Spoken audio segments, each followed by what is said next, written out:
Are you struggling to buy more sports cards and have been in the sports card hobby for a while now? If you are, I'm going to run through a few tips today to ensure you can continue buying even more sports cards. What's going on, guys? Matt here, back again with another video. Now, my most frequent type of video on my YouTube channel are my mail days, and it may leave you wondering how I'm constantly able to have the money to keep buying cards. Now, unfortunately, my dad isn't Jeff Bezos, and I do have to be consistent in what I do to maintain cash flow to ensure that I can keep buying cards. Now, I'll start off by saying that most of my funding from cards does come from cards itself, and I don't have a job that pays me a ton of money, when in fact I would actually say I'm an average earner overall. Like most people watching this video, I don't do this sports card thing full time, even though I am really passionate about it. But really, like some of you guys are watching, it is a bit of a side hobby for me. I would love to turn this passion into something that I can do full time without the need to work, but I also have to be realistic with my ambitions as well. Now, before we start, make sure you do smash the like button and hit subscribe down below, and do let me know in the comments your thoughts. So to start off, I'd say a lot of people who view my channel are sports card investors,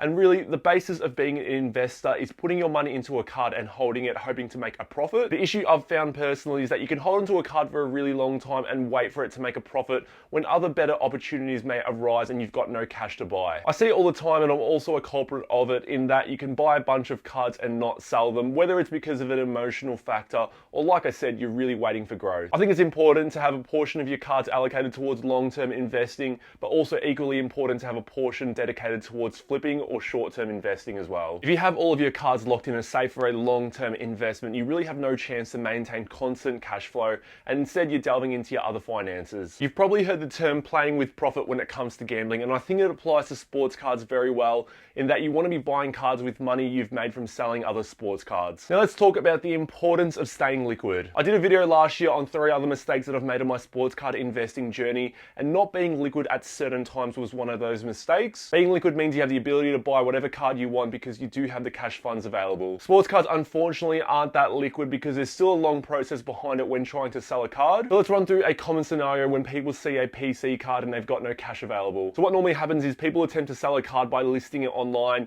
They then find a potential buyer, wait for the funds to come in, and then use those funds to finally buy the card. There's always that chance that someone beats you to the punch and you miss out on a great deal. So really, staying liquid is the key to buying more cards. When it comes to sports cards, I think we've all held a card for too long, hoping it does make a profit or just to break even, and then we've seen its price drop even more. I think emotionally, we all struggle to sell a card when it comes to us at a loss because we are praying it somehow goes the other way. And as a sports card investor, you kind of have to break that mentality and turn it into a positive one by allowing yourself to remember that a sold card at a loss is a potential chance for another opportunity. Now, I'm not saying to sell all your cards which are currently losing and buy even more cards, because that is a gamble, but next time when you're trying to pick what cards you want to sell, be very frank and decide whether you actually think it'll go up or if it's time to cut your losses. There are some great examples which I'm sure you've all experienced, so let's run through a few. Getting back a huge PSA submission has been the norm lately for myself and others, but it's also exposed a lot of collectors and investors to their mistakes. Buying up Tyler Hero Prism bases for $80 at the peak of his market during the NBA bubble, and then seeing it in at $40 for PSA grading leaves you at a total card and grading cost of $120. Even if you get a PSA 10 grade, which is currently going for around $60, you're already losing half of your money. Again, people have this situation arise and they think that they're already in it for $120, so they might as well just wait and hold it, but I do think it's better in this situation to cut your losses as the room for growth is minimal. I think PSA submission returns are one of the best ways to stay liquid, and my recommendation is once they return to automatically attempt to sell them to get back your funds. I'm not saying to sell every single slab that returns, but maybe pick a few to keep that may hold up long term, whether it's because it's low pop or it's a card that you think has potential. I've made the mistake a couple of times getting a PSA submission back and seeing the price of some of the cards and then trying to hold a little bit longer when in fact it does go down even more. Leading on from doing a sale after getting a submission back, I think regular card sales are very important to staying liquid. This is the beauty of the evolution of sports cards nowadays, in that you have multiple platforms to do so. I find Facebook sales work very well because you get paid the full amount with no processing fee like eBay,